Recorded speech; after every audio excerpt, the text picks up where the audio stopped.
How to fix WhatsApp status photo quality on Android phone. Hello guys, in today's video I'm gonna show you how to fix WhatsApp status photo quality on Android phone. First, open WhatsApp and then click these 3 points here, and now click settings, and here just click this one, storage and data.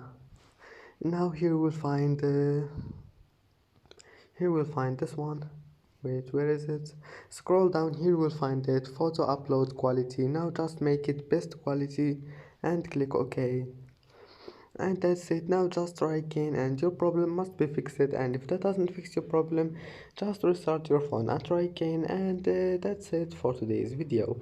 If you like this video, don't forget like and don't forget to subscribe, and thank you for watching this video until the end, and see you in the next video.